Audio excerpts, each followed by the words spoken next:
Um instantinho. Pronto, começou. Boa noite, colegas e amigos. Dando seguimento ao nosso curso de eletroencefalografias para médicos não especialistas e para estudantes de medicina e de áreas correlatas de saúde, a gente vai falar hoje sobre um assunto bastante interessante, embora meio fora de moda, que é o papel do eletroencefalograma nas lesões cerebrais focais e difusas. Óbvio que o eletroencefalograma não é feito para fazer esse tipo de diagnóstico, mas para servir como um sinal de alerta para corroborar esse diagnóstico e principalmente para fazer um diagnóstico diferencial e tentar ajudar a traçar o prognóstico.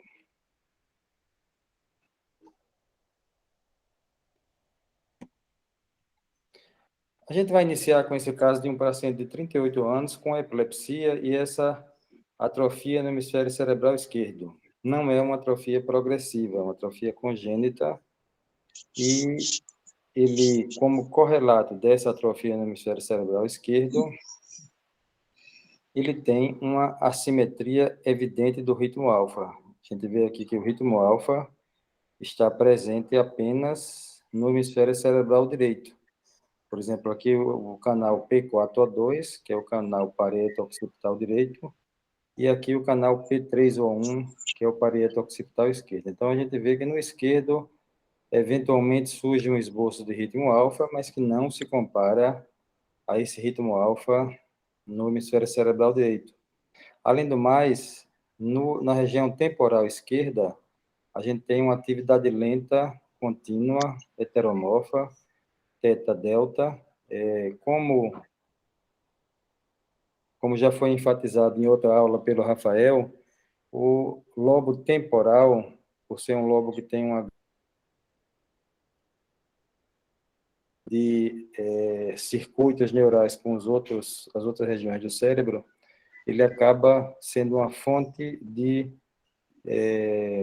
propagação das atividades normais e patológicas. Nesse caso, essa atividade lenta, que aparece sobretudo na região temporal esquerda, não é só temporal. Certamente tem propagação de outras regiões, como frontal, parietal e occipital, para a região temporal esquerda. Aqui um outro caso bastante interessante, um paciente de 21 anos que tem uma epilepsia e uma monoparesia braquial direita congênita. E a gente vê esses cistos porencefálicos no hemisfério cerebral esquerdo.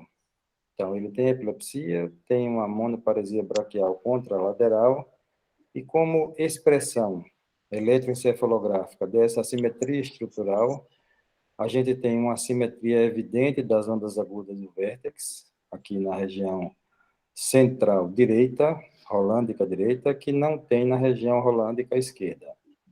E aqui vem um outro conceito interessante. No sono, as ondas agudas do vértex são muito mais sensíveis ao sofrimento parenquimatoso do que os fusos do sono. Então, a gente vê aqui a assimetria exuberante da onda aguda do vértex, que só tem no hemisfério direito e não tem no esquerdo. No entanto, os fusos do sono estão presentes de forma praticamente simétrica nos dois hemisférios. Portanto, os fusos do sono são mais grosseiros em relação a resistir às alterações estruturais do parênquima encefálico. Aqui, uma vez mais, o mesmo paciente, ondas agudas, fusos de sono simétricos e um complexo K assimétrico, que se observa apenas no hemisfério cerebral direito. E ainda mais uma atividade irritativa, quer dizer, uma atividade potencialmente epileptogênica, que se propagou na região temporal basal esquerdo. Aqui o fenômeno da reversão de fase no eletrodo A1, que é o eletrodo temporal basal, embora capte também alterações da região frontobasal. Portanto, a gente tem uma expressão eletroencefalográfica bem evidente de uma assimetria estrutural do encéfalo. Veja que caso curioso, um paciente de 68 anos, que teve um AVC prévio, depois de um ano desse AVC, ele teve a primeira crise epiléptica, E o eletroencefalograma tinha essa atividade hipersincrônica ou irritativa temporal esquerda, portanto, o marcador biológico da epilepsia. Ocorre que há um ano atrás, quer dizer, 4 anos depois do AVC, ele teve um episódio de acentuação importante e aguda da hemiparesia direita e desta feita com afasia. E essa acentuação durou cerca de 10 dias até ele me procurar de novo. Desculpe. Quando ele me procurou, o que ele disse de novo é que ele havia parado a fenitoína porque não estava tolerando bem uma intolerância muito imprecisa. Então, a hipótese principal é de que ele fez um novo AVCI. E aí a gente foi analisar a primeira tomografia depois do AVC, e ele tinha essas duas lesões, e na tomografia de 4 anos depois, ele tinha as duas lesões do mesmo jeito. Essa aqui até com a área de edema diminuída. Portanto, não foi encontrado na tomografia uma nova área que justificasse esse déficit motor que apareceu uma outra vez. E aí a gente fez o eletroencefalograma, e ele tem uma atividade epileptogênica por pontas e polipontas, ondas θ e delta de morfologia angular, subcontínuas, na região frontotemporal esquerda. Portanto, essa alteração se coaduna com o déficit que ele está apresentando atualmente. Aqui, de novo, o eletro segue com a mesma alteração, e a gente vê também uma assimetria do ritmo alfa, aqui mais ou menos bem constituído à direita e muito pouco constituído à esquerda. Portanto, aqui ele voltou a usar a fenitoína, não teve mais crises epiléticas clinicamente aparentes e a hemiparesia regrediu. Portanto, não era um novo AVC, e sim um estado de mal epilético não convulsivo, e esse estado de mal epilético se expressava com um déficit motor. Não era uma paralisia de Todd, era uma paralisia ictal, e não pós-ictal, que não é uma coisa comum, mas não é rara, e frequentemente se faz essa confusão, e às vezes pode até se tratar como se o paciente tivesse uma isquemia cerebral aguda sem ter, e fazer uma trombólise que poderia ter sido evitada se fosse feito um eletroencefalograma. Aqui uma outra paciente de 18 anos, com afasia e hemiplegia direita de repetição. Essa hemiplegia durava de 1 a 3 dias e acontecia mais ou menos uma vez por mês. E aí, o exame de imagem dela não tinha nada, e o que ela tinha durante esse episódio era essa atividade epileptogênica contínua na região frontal esquerda. Portanto, era uma outra paciente que tinha um estado de mal epilético não convulsivo que se manifestava por um déficit motor. Naquele caso anterior, o paciente já tinha tido um AVC prévio, que era a causa da epilepsia. Nesse caso, a paciente tinha epilepsia com a ressonância magnética do crânio normal. Ela ainda hoje tem essa epilepsia, mas ela se recusa a fazer qualquer tratamento mais invasivo, inclusive o uso do VNS, que é o estimulador do nervo vago. E aqui a literatura contempla esses casos. Casos de estado de mal epilético que mimetizam, nesse caso aqui, uma recorrência do AVC, mas nesses dois casos a gente pode dizer que é uma recorrência em um caso e uma ocorrência no outro. Portanto, o eletroencefalograma pode ajudar a fazer esse diagnóstico diferencial e evitar trombólises desnecessárias. Aqui, uma vez mais, mostrando que o eletroencefalograma tem espaço no atendimento das pessoas com déficit neurológico agudo, que possa se pensar que é um AVC. Nesse caso, foi feito um teste auditivo, com o paciente recebendo alguns ruídos de forma aleatória, e se viu que, espontaneamente, o eletroencefalograma não tinha como dizer se o paciente estava tendo uma isquemia cerebral transitória ou uma isquemia definitiva. Veja como isso é importante para definir uma trombólise num déficit neurológico que se instalou, por exemplo, há 40 minutos. Você não sabe se é uma isquemia definitiva ou se é uma isquemia cerebral intermitente. E aí se viu que durante a realização desses estímulos auditivos, as pessoas que tinham AVC, elas tinham uma preponderância de uma atividade na faixa delta e na faixa teta, desculpe, delta e teta. E as pessoas que tinham uma isquemia cerebral transitória, ao contrário, tinham uma predominância de atividade na faixa alfa e na faixa beta. Veja que esse é um tipo de atividade muito simples, e nesse caso eles usaram apenas um canal eletroencefalográfico. E eles viram que se nesse canal eletroencefalográfico, na fase aguda do déficit, se predominar uma atividade delta ou teta, ou delta e teta, a chance de ser um AVC que está se instalando é muito maior do que se acontecer um predomínio de atividade na faixa alfa e na faixa beta. Portanto, isso tem um valor prático inestimável. E é curioso como isso ainda é pouco usado nas unidades de AVC.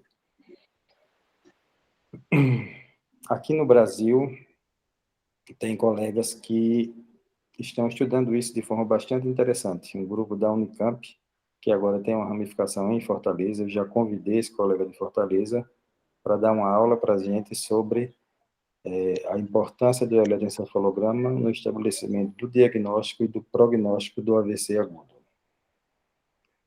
Aqui um outro caso, não é de AVC, uma paciente de 58 anos que entrou em coma depois de uma colecistectomia.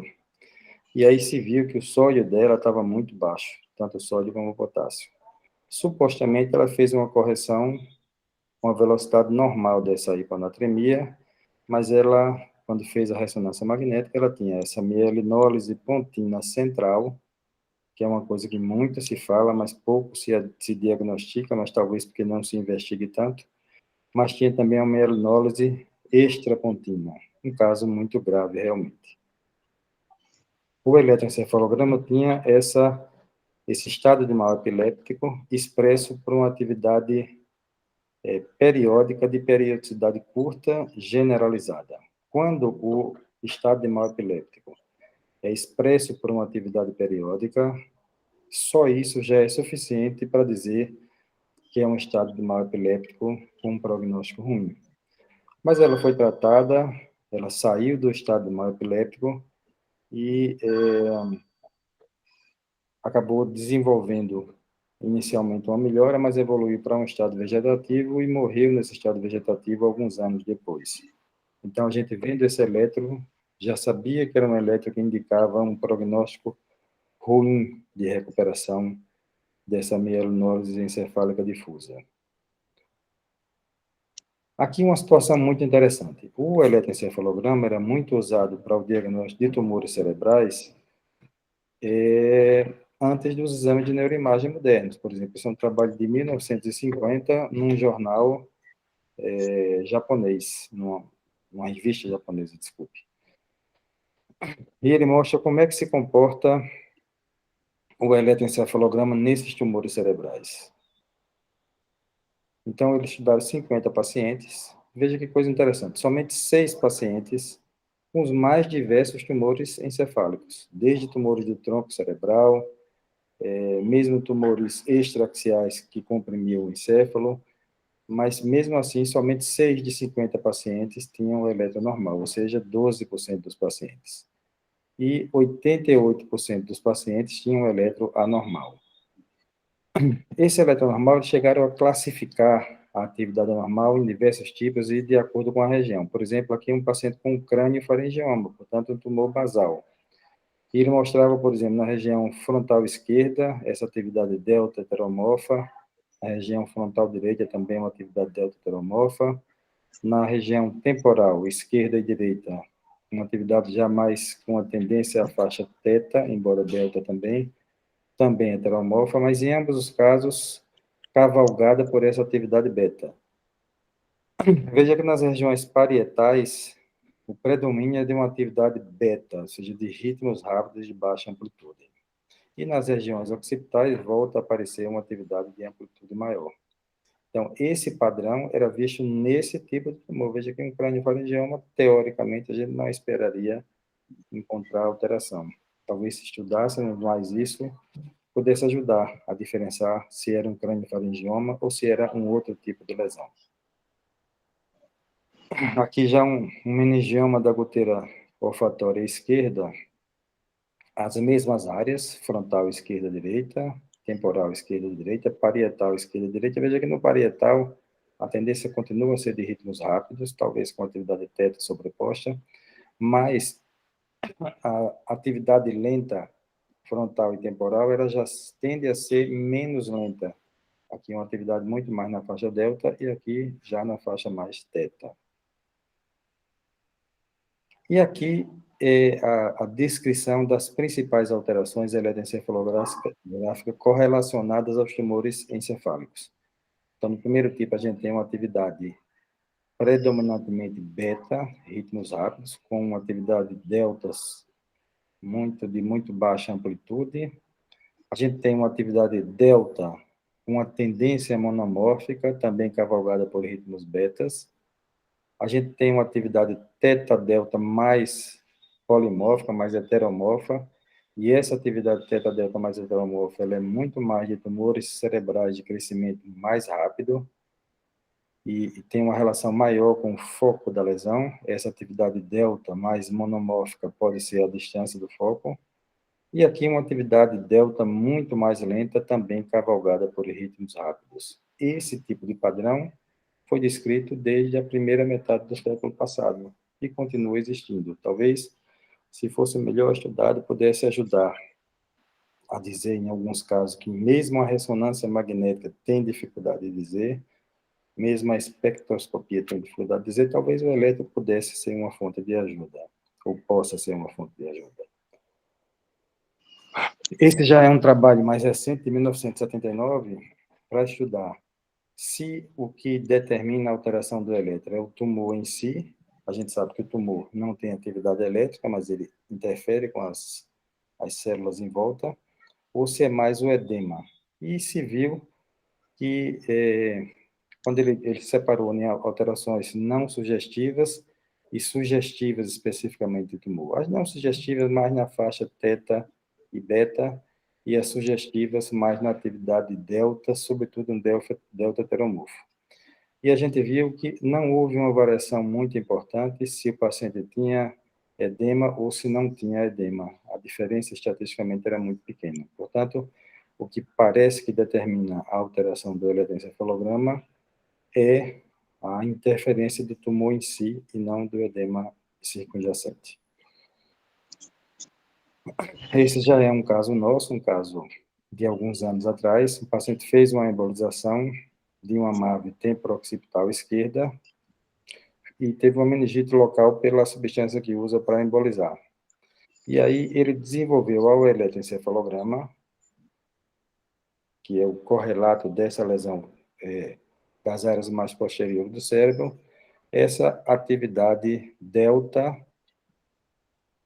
de predomínio nas regiões anteriores do cérebro, predomínio nas regiões frontais, mais ou menos monomórfica e intermitente. Ela tem um surto maior, depois volta a ter, desaparece. Então, essa é uma atividade delta rítmica frontal intermitente, e aqui está a lesão.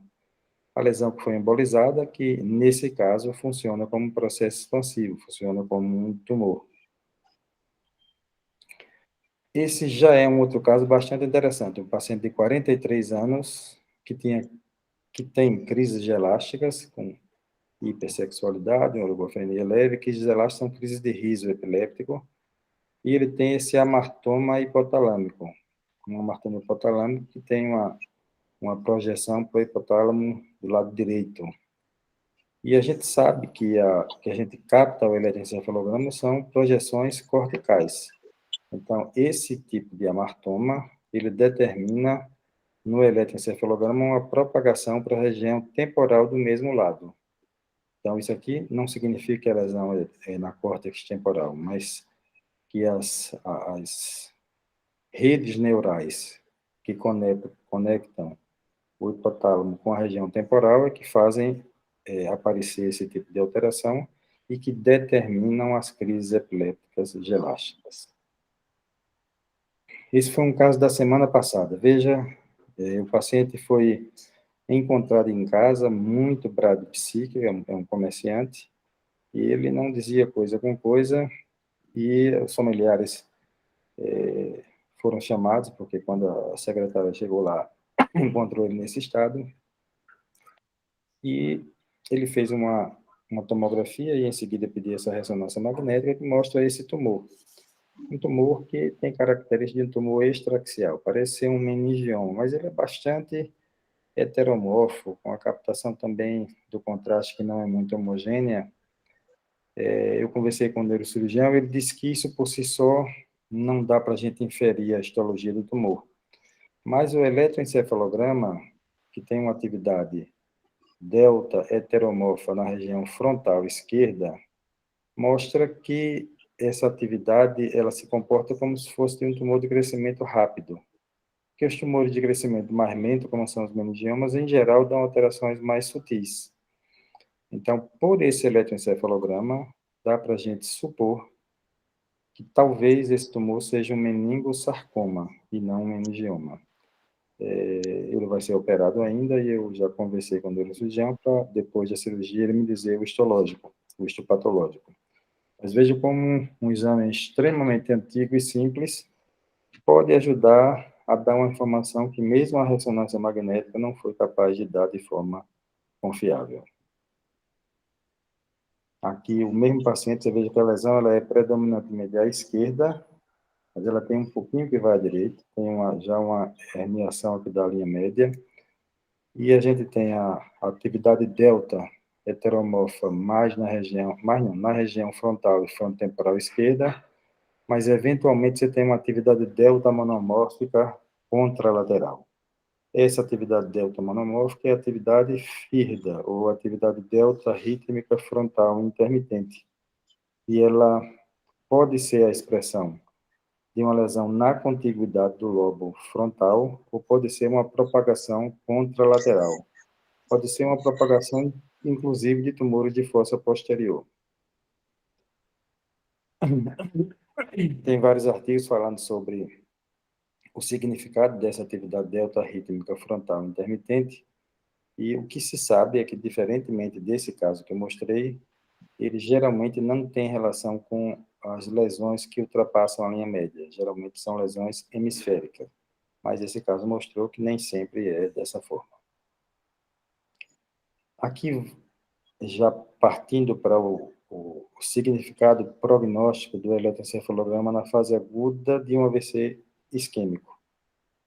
Eu mostrei anteriormente a possível diferenciação de uma isquemia cerebral transitória para uma isquemia cerebral definitiva com a ajuda do eletroencefalograma. Nesse caso, já é a isquemia bem estabelecida e a gente quer saber o prognóstico. Veja que esse caso foi orgulhosamente desenvolvido na Unicamp, com esses colegas de Angola, de Fortaleza e da própria Unicamp. E a gente pouco ouve falar sobre isso. Esse colega é que foi que eu convidei para dar aula, estou esperando a resposta dele. Então, o que ele viu é que quando você tem atividade irritativa, quer dizer, atividade potencialmente epileptogênica, e atividade periódica, na fase aguda de um AVC isquêmico, o prognóstico é pior. E veja então que coisa interessante. A gente tem um paciente, que era uma paciente minha do consultório, de 84 anos, e subitamente ficou bradipsíquica, mas parcialmente responsiva. E já fazia alguns dias. O eletroencefalograma, feito durante esse episódio confusional, mostrou um estado de mal epiléptico occipital esquerdo. E o exame de imagem, a ressonância, mostra essa isquemia occipital esquerda. Veja que é uma isquemia pequena, é uma isquemia que não tem muito efeito de massa, mas esse tipo de alteração, conforme foi visto pelos colegas lá de Fortaleza e da Unicamp, essa presença da atividade irritativa, potencialmente epileptogênica, ajuda a gente a dizer que esse prognóstico não é bom, apesar da imagem ser uma imagem quase que inocente, a não ser pela área tão nobre que pega a área da visão. mas o eletro ajudou a estabelecer, ou melhor, a pelo menos traçar alguns marcos de que esse prognóstico provavelmente não será bom. E tem vários exemplos de grupos que estão desenvolvendo equipamentos portáteis de EEG, mais simples, é claro, para tentar ser usado até mesmo antes do primeiro atendimento médico, pelo pessoal do atendimento pré-hospitalar das ambulâncias, de fazer um eletroencefalograma, e o grande problema desse tipo de situação são os artefatos, que mesmo sendo feito num ambiente adequado, a gente tem muito problema com artefatos, já que o eletroencefalograma lida com potenciais da ordem de microvolts. O eletrocardiograma lida com milivolts. Mas o objetivo desse estudo, que foi feito em Israel, é tentar ajudar a estabelecer, através do eletroencefalograma, tanto quanto se faz no eletrocardiograma em relação ao infarto agudo do miocárdio, para tentar estabelecer, através do EEG agudo, se o paciente está ou não tendo uma isquemia cerebral. Nesse caso aqui, o principal tipo de parâmetro usado foi a assimetria da atividade elétrica cerebral e a coerência entre os dois hemisférios. É um trabalho que não é tão simples assim, porque ele já usa parâmetros digitais, mas é um futuro, que o futuro é a gente tentar simplificar esse tipo de exame para que possa ser feito por um pessoal que não é médico, e é naquela hora que vai fazer realmente a diferença. Esse outro artigo mostrou que as crises epilépticas provocadas por AVC são clinicamente subestimadas. E realmente são. Eu trabalho no grupo de Portugal. Sabe que Portugal, através do professor Ferro, tem um grupo de AVC muito respeitado no mundo todo. E eles estão estudando isso, a importância de avaliar as crises epilépticas pós-AVC para estabelecer melhor o prognóstico e o tratamento desses pacientes. A gente já viu que o prognóstico piora quando você tem crises pós-AVC, principalmente se for na fase aguda, e que a gente, tratando essas crises, a gente vai contribuir de alguma forma para melhorar esse prognóstico. Agora, falando sobre o eletroencefalograma nos TCEs, nas lesões traumáticas encefálicas agudas. A primeira coisa que esse trabalho mostra, é um trabalho de 2015, portanto não é tão antigo assim, é que os pacientes que têm TCE, eles têm muita crise epiléptica não convulsiva, muito estado de mal epilético não convulsivo, e que essas crises podem ser muito precoces e têm um impacto prognóstico muito ruim, que um cérebro já sofrido, se ficar tendo descarga elétrica contínua ou quase contínua, vai impactar muito na recuperação dessas regiões afetadas.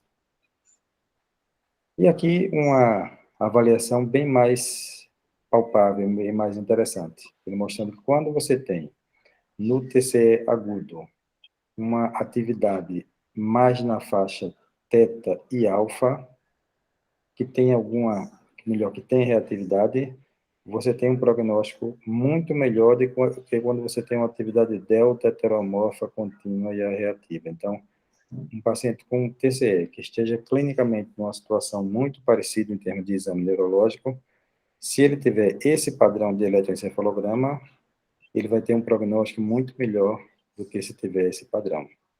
E, às vezes, durante a fase aguda, clinicamente você não percebe essa diferença. Esse outro paciente, que também é do mesmo trabalho, mostrou que ele tinha várias dessas crises epilépticas não convulsivas e eram consideradas como crises eletrográficas, quer dizer, crises sem manifestações clínicas, mas sem manifestações clínicas aparentes. Então, se a pessoa tem um TCE e está tendo nessa região crises muito frequentes epilépticas, você tem que interromper essas crises, supondo você ter um prognóstico muito ruim de recuperação. E você, muitas vezes, só reconhece essa crise não convulsiva se estiver fazendo um eletroencefalograma. Portanto, o eletroencefalograma na fase aguda dos TCEs, mesmo que TCEs aparentemente menores, é bastante importante, do mesmo jeito que é importante nas lesões vasculares encefálicas agudas. Veja que a maior parte dos trabalhos ele fala não no diagnóstico em si, mas no prognóstico, quer dizer, como é que você vai fazer uma predição da recuperação da consciência nos pacientes com TCE grave. Então, nesse caso, o eletroencefalograma é preponderante e, sobretudo, a reatividade do eletroencefalograma. Ele dividiu aqui a reatividade em ótima, benigna, maligna, de significado incerto e fatal. E, essencialmente, a gente tem em relação aos ritmos que vão ser encontrados. O melhor prognóstico é quando você tem uma atividade alfa, que tem, obviamente, uma atividade teta também, porque não pode ser inteiramente normal, mas que seja reativa, por exemplo, à abertura ocular, reativa aos estímulos auditivos, aos estímulos dolorosos. E o prognóstico fatal é quando você tem uma atividade lenta, difusa, não reativa, com tendência à atividade isoelétrica, porque você tem uma atividade lenta de amplitude muito baixa. Esse é o pior cenário possível. E eu volto a dizer, clinicamente, num TCE grave, você não é capaz de fazer essa avaliação sem ter a ajuda neurofisiológica, a ajuda do eletroencefalograma. Estou terminando. Essa é uma foto que eu gosto sempre de usar. Na época a gente estava estudando, isso aqui é uma chapa e foi concorrer ao Diretório Central dos Estudantes. Esse aqui, cabeludo, de cabelo preto, de bigode, sou eu. Meu bigode naquele tempo era um bigode ruivo, apesar do cabelo preto. E o que eu quero mostrar com essa foto é que a gente deve manter a mesma disposição da época da juventude. Quando a gente fez essa foto, eu não imaginava realmente que ia sentir saudade dessa época. E eu sinto uma saudade gostosa, assim, não é uma saudade melancólica, não.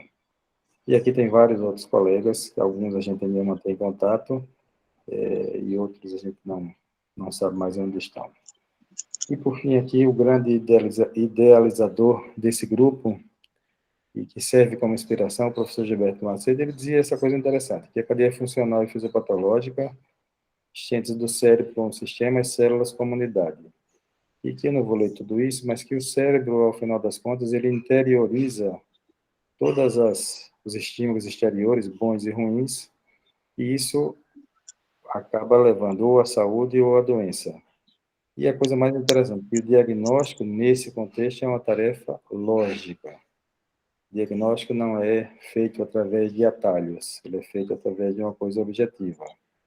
Então, às vezes, a gente está lá na anamnese e a gente aprendeu que tem que perguntar uma série de coisas para todos os pacientes. E, muitas vezes, isso é pura perda de tempo e cansaço, tanto para o médico quanto para o paciente. Em outras palavras, se você encontrar um problema, é esse problema que você tem que explorar. E aqui, sim, a gente também com uma saudade muito grande do nosso grande mestre. E eu queria, então, agradecer a todos vocês e ficar à disposição para questionamentos que possam existir, ou até mesmo para sugestões também. Muito obrigado a todos. Muito obrigado, doutor, pela aula, excelente. Agora a gente abre para sessão de dúvidas. Se alguém tem alguma dúvida, pode se pronunciar.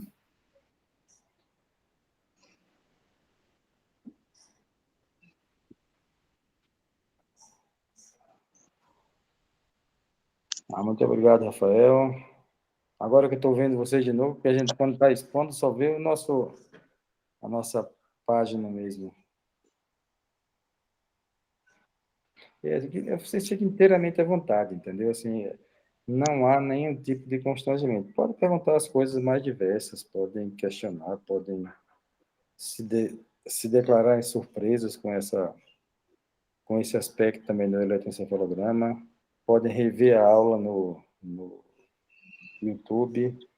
Acho que é bastante interessante. Eu, como sempre, quando eu faço qualquer tipo de exposição, eu penso muito em quem está ouvindo. E eu digo com a maior sinceridade que eu fiz essa aula pensando em vocês, realmente. Doutor, é uma dúvida um pouquinho mais específica com relação àquele hematoma hipotálamo que o senhor mostrou. ele sempre vai ter essa tendência à lateralização no eletro ou não é Há mais? essa tendência assim, né? Porque você sabe que as, as grandes vias neurológicas, as vias neurais, as redes neurais, elas são mais ou menos bem estabelecidas. Uhum, Então, ele pode ter do lado esquerdo também, mas a tendência é maior que seja homolateral realmente. entendi, E nas entendi. crises também é. Eu tenho crises dele registradas, mas a qualidade da imagem, na época, a câmera do hospital universitário era muito precária e a qualidade não ficou boa. Mas é muito interessante, porque ele dá uma gargalhada e o que Hum, aparece nessa hora é a projeção da crise para a região temporal direita. nossa, interessante, interessante. Tá, obrigado, doutor.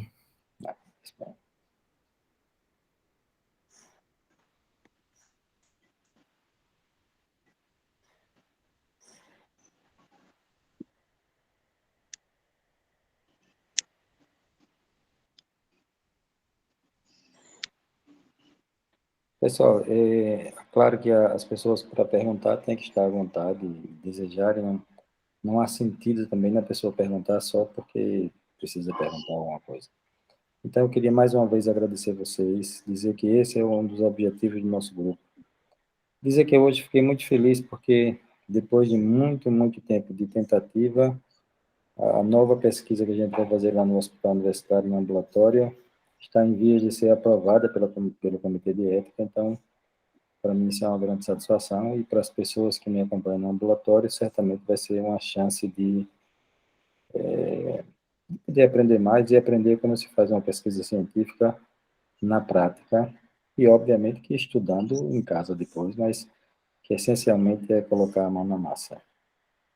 Então, Neto, obrigado aí para vocês, para todos vocês que prestigiaram. Se o Neto quer falar alguma coisa a mais? Não, não, acho que tá com aquela dúvida e realmente, assim, a aula muito boa, né? É um tema que acaba sendo um pouquinho esquecido nesse momento, né? Por conta que tem hoje os exames de neuroimagem que acabam, vamos dizer assim, sendo a bola da vez. Mas a gente sabe que o eletro tem sim seu papel, né? Principalmente para ver questão de um estado de mal, alguma coisa assim. É o único exame que a gente consegue mudar o prognóstico do paciente, seria com esse exame, de fazer o diagnóstico e mudar o prognóstico. Isso. É, E como eu falei para vocês, se o colega lá de Fortaleza aceitar dar essa aula, vai ser uma coisa muito legal, porque a gente precisa disso. Você trabalha em unidade de AVC, você sabe que as unidades de AVCs certeza, passam ao largo da neurofisiologia clínica com e precisa certeza. haver uma junção disso, porque não é uma coisa ou outra. Se a gente tem os dois recursos, vamos usar os dois recursos. É evidente que a imagem é muito mais importante, não há Uhum. como dizer diferente, mas por que ser só a imagem, né? Se a gente pode ter outros elementos que podem nos ajudar. Isso é certo. Bom, pessoal, acho que da minha parte, boa noite a todos. Obrigado uma vez mais. A aula vai ficar disposta. Obrigado mais uma vez a você, Neto, que é um jovem talentosíssimo neurologista, tem todo o futuro brilhante pela frente e força aí da nossa juventude. Obrigado. Obrigado pelas palavras, doutor. Boa noite, até mais.